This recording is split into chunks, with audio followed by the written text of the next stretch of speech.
All right, so here we are in episode 3 of Oolite Let's Play Poorly, the unmodded version. Let's take a look. We are in Ararus here. We have nothing, I think, in... Oh, hello. Yeah, Triso, this is where we're going to be going next. Mildly well known for its exotic cuisine and its inhabitants' ingrained silliness. Okay. Alright, we need to get carried in stock. Sort by price. All right, we don't have anything on hand right now. We are in an agricultural zone, so that does mean furs, liquors and wines, maybe, I think. Well, we can only pick up that much anyway. That's fine. And then, yeah, there's really nothing we can buy there. And we checked last time, there was nothing here that we could do. But what can we do? We are going down here, and then from there, we're heading over to that way. So we don't really want to buy or sell anything in a Triso, just because there's really not going to be any margin in it. The better margin is going to be over here. So we're going to head out.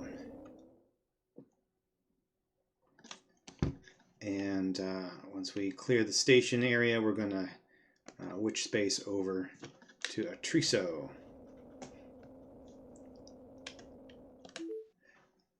There we go. Yeah, it's still quite jarring to not have a lot of sound going on around me, but that's okay. All right, a Triso. Wow, there's the sun. And there's the planet. Nice and eclipsed. Okay.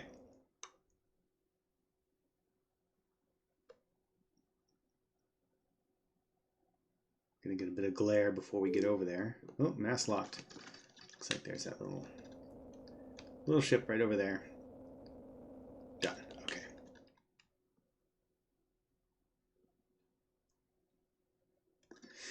So the vanilla version of Oolite is very much like the old Elite style game. The style games, Elite and what was it? The second one, the other one, the updated one that had the slightly better graphics. Can't remember the name of it now, but it was. Where are we going? Mass locked. Okay, it was very similar in terms of like the visual style and so on. I mean, not quite as good, obviously, in terms of the textures, but the HUD was very much like this. Very. I don't want to say simple because at the time it was like pretty high tech. But this is definitely a throwback to that. Like that is the design goal of this game. It's not intending to create a highly modernized UI or anything like that, which is why the vanilla version looks like this. It is going for verisimilitude, not to a space sim, but to Elite.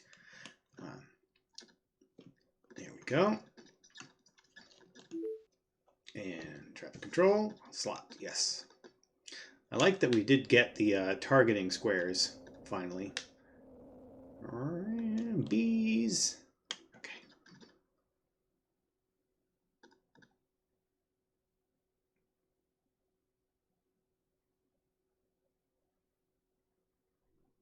Going in. All right, so we're here mainly just to refuel.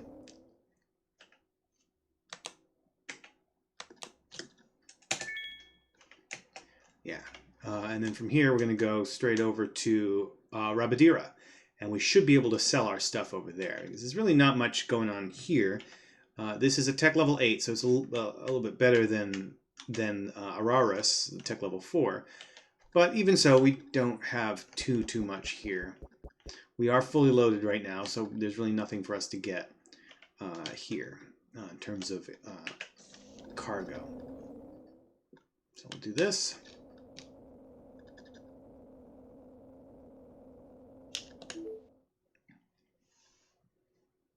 It's interesting that the vanilla version doesn't require that your ship orient to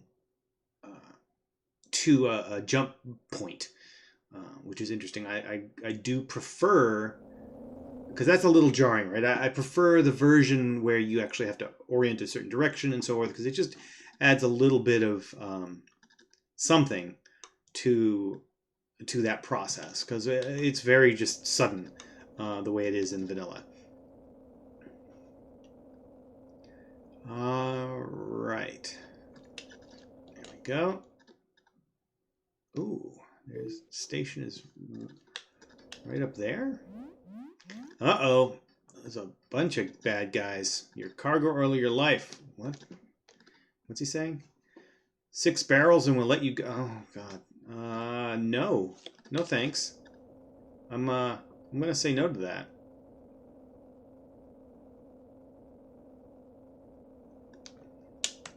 Do I have a gun? No, I do not. Well, okay. I just have my missiles. Let's see what we can do. Oh, come on. Oh, I forgot to turn my missiles on.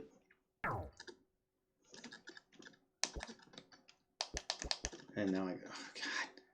It's been a minute. All right, where are you? Where are you, buddy? I don't have a laser, so it's just gonna be missiles. Nope. Wow, that should not have missed.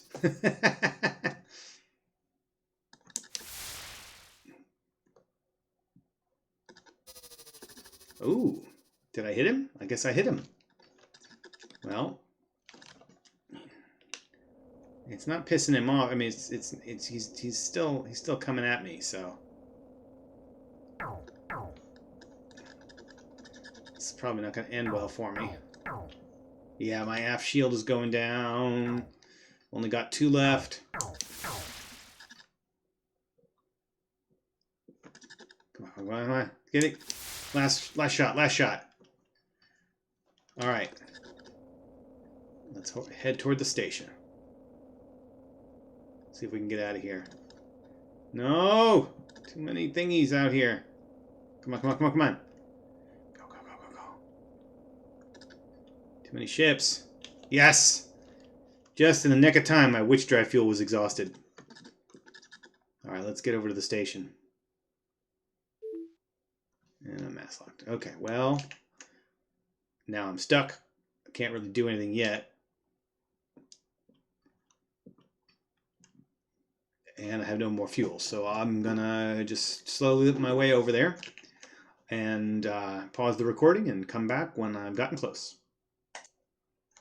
All right, we are back here, and station is coming into view here. Gonna slow down, target, and check them out. We have docking clearance. All right.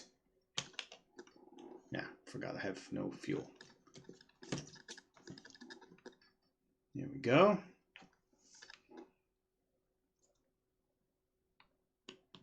Slowing down. Coming in a little bit hot on the side, but I think we can manage it. There we go. All right, so where are we again? We're here now. So we should be able to sell some stuff. Yeah, furs. Excellent. Okay. And then from here, we're going to pick up some computers and machinery and probably go down here to Kusarir.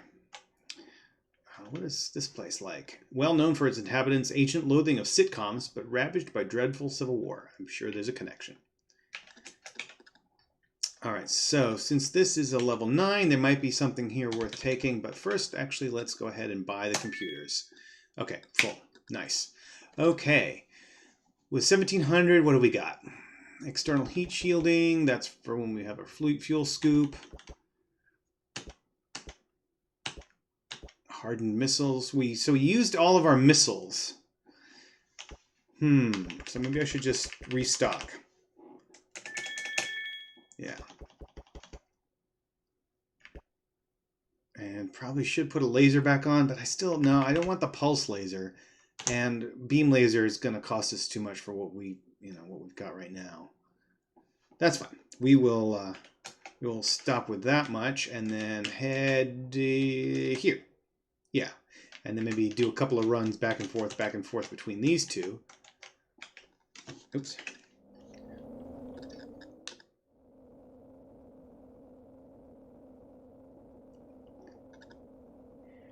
And which space? There we go. Kusureri.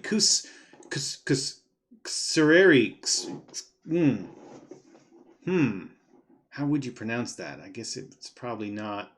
There's no good English pronunciation for that. Oh, it's very purple. Wow. It's got purple water. Okay. Purple oceans. Hyperspeed mass lock. What happened there? Okay. Let's go out of the space lane. Oh, come on. Get out of the space lane. There we go. Went far, far away. Okay, now we should be able to go in.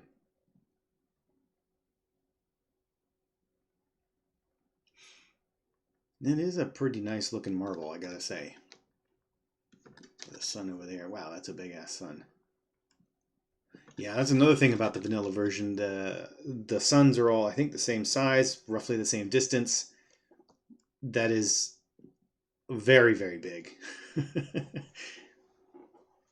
I definitely would prefer to have the attenuated distances be represented by having the stars look smaller.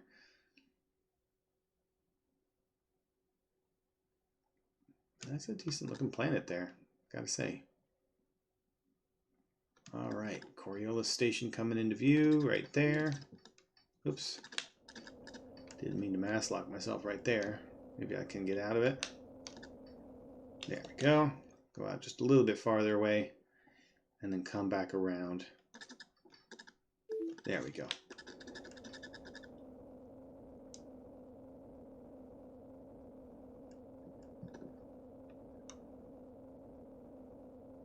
There, end up right there. Come over here.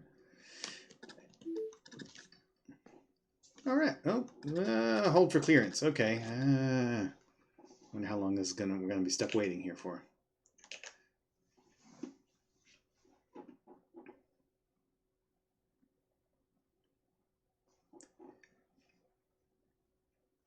Yeah, I'm gonna have to figure out if there is a way. Well, I guess when I go back to switching to the modded season 2, I'm gonna start before I get any recording done. I'm gonna go through and check all of my ambient OXPs, all the ones that add textures and various other things, to see which ones affect the ambient lighting, because that, I think, is a critical distinction. It's a thing that is really really shines in the vanilla version, is just how gorgeous the shading, the shadows are, the lighting, rather than the texture. Oh, the textures are really good too here. Obviously, this is fantastic.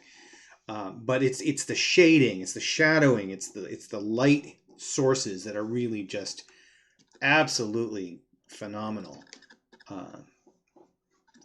Yeah, very, very high quality, and I'd love to see if there's a way to reproduce that in the updated textures and so on from, I don't want to say updated, I guess maybe just replaced textures with different, with normal mapping and so forth, from the modded stuff. And unlike those other stations, like the octahedral stations and so forth, the ones that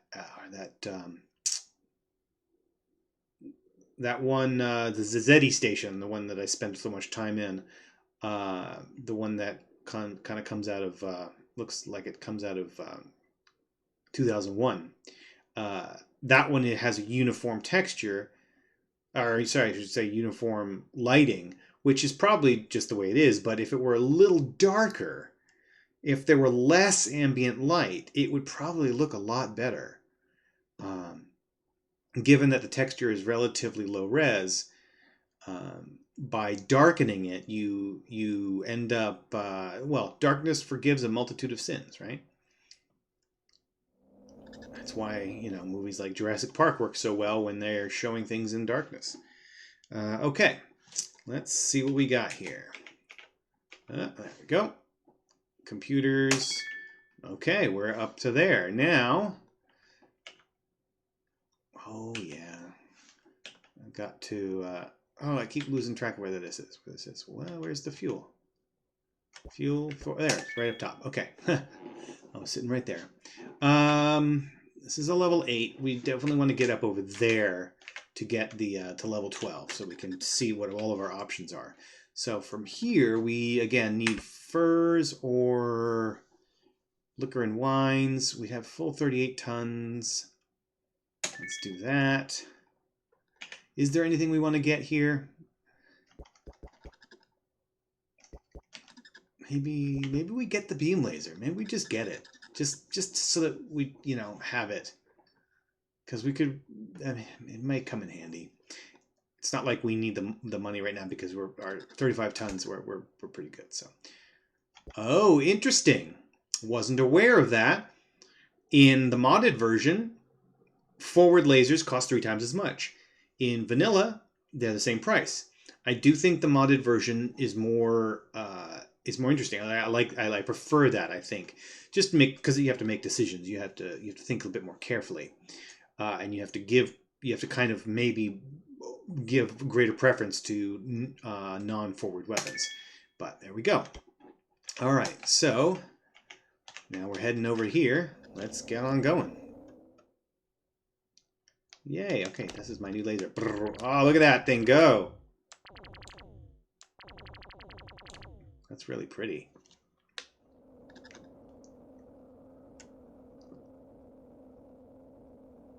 It's interesting, there's a mod that I was looking at that an OXP that literally just turns off the laser beams, just turns off the visuals, because of course it's unrealistic to have, you know, beam lasers showing anything in space because there's no atmosphere which to bounce the light off of.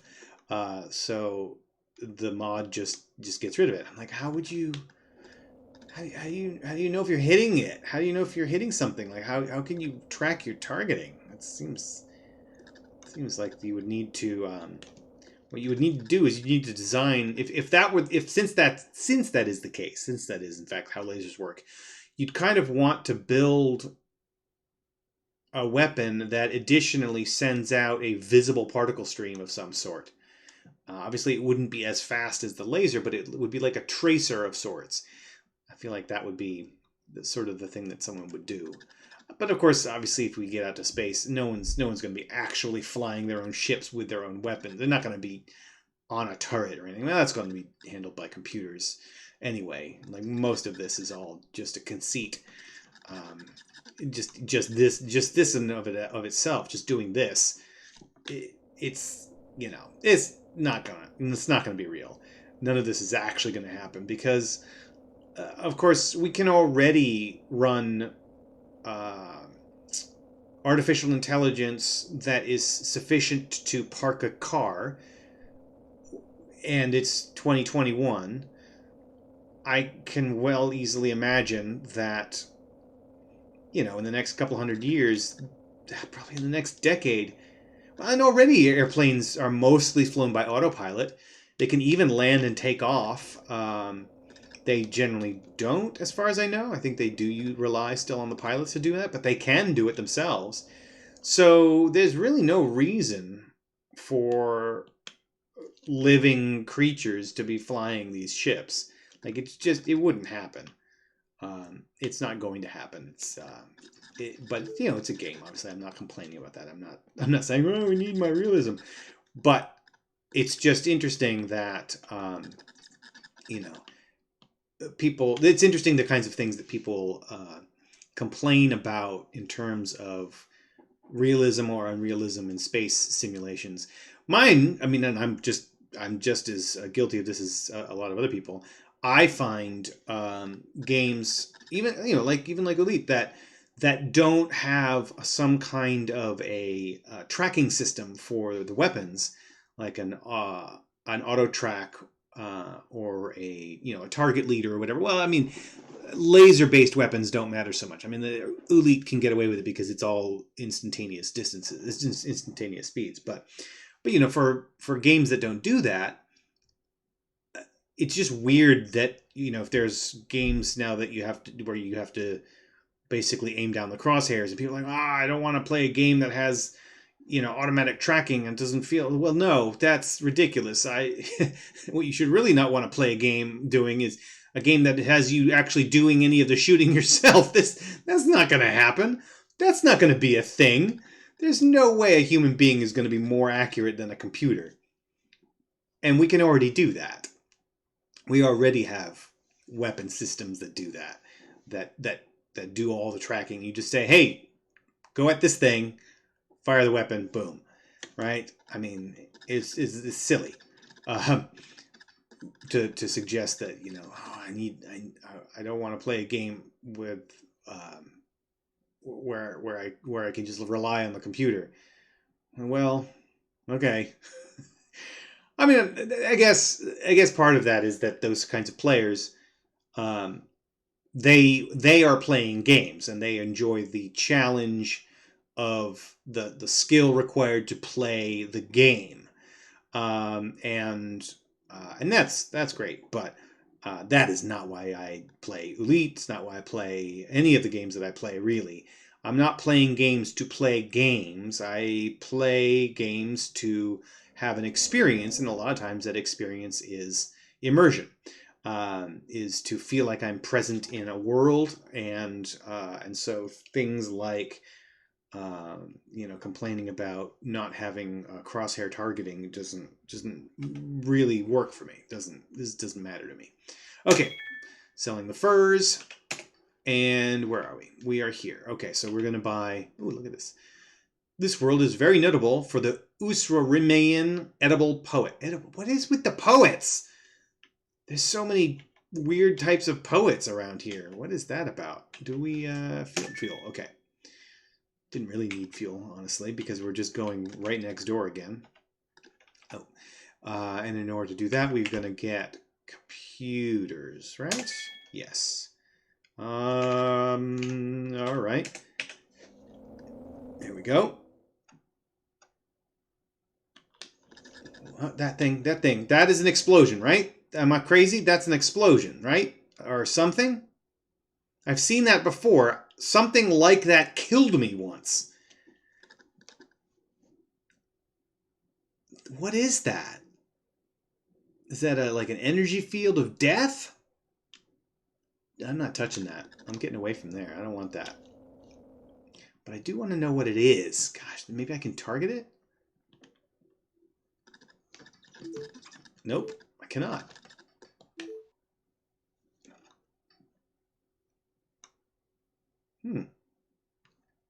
Is that the station? No, it's not the station. The station's over there.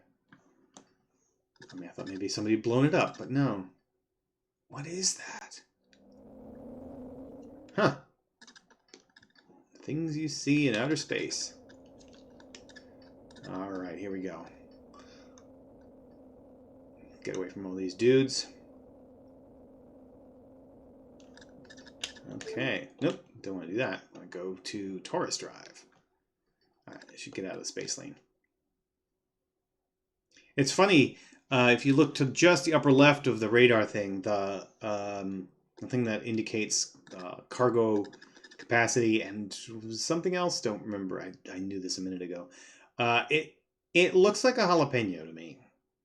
It looks like a jalapeno pepper with a little green stem on the top and a little flower, and then the red part underneath. I guess it's not a jalapeno though, is it? Those are green. More like a chili pepper. Are jalapenos green or red? I don't know. I don't think about it. Except now I'm thinking about it because that looks like a pepper. I'm just gonna call it that. The little pepper marker. Where's my station? Oh, there he is, up there.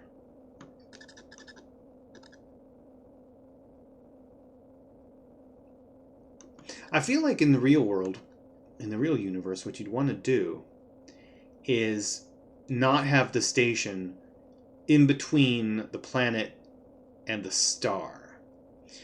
Because without an atmosphere around the station, it's going to be catching just all of that radiation, all of that UV light, all of that radiant energy. And it's going to require a whole lot more shielding to avoid a number of things. You know, obviously the UV radiation, but also it's just the heat. It's going to get hot, and you're going to have to cool it. You're going to have to do a whole lot of work to reduce the danger of being unprotected all the time by, you know, the shadow of the planet, for example. It's not a thing. The ISS, the International Space Station, has a lot of equipment on board that helps with that, and also doesn't always stay facing the sun. I would imagine that in the lore of the game of the Elite universe, these stations are in fact orbiting the planets and not just in a stationary orbit. They're in a they're not in a what would you call it? Solar synchronous orbit? Because it wouldn't be a geosynchronous orbit. If it were a geosynchronous orbit, then it would end up frequently on the dark side of the planet, because it would be stationary over a particular point, right? But the way the game manifests these, they don't really orbit the planets. I should say they don't orbit with the planet, and they don't orbit the planet. They are in fact stationary. So if the planet is rotating on the other side, it would just be rotating. Of course, Oolite doesn't represent the planetary rotations either, so you know that's not surprising. But yeah, it just seems interesting to me that you would have a station just sitting out here, like just with the sun, the local star, just like absolutely brutalizing it all the time. When do I get to go in, please? Please hold for clearance. Okay, I'm waiting. And they're all big ass suns. Look at that. That's another big ass sun. Yeah, there's no variation in the sun, I think. The sun sizes and colors. Okay, here we go. Let's go in. I'm just going to do that and slow down. Nope, I'm a little bit off axis. It's okay. I'll make it. Coming back down. There we go. And heading in. Done. All right. Let's see. We're going to sell our computers. We're up to 44 something. We should buy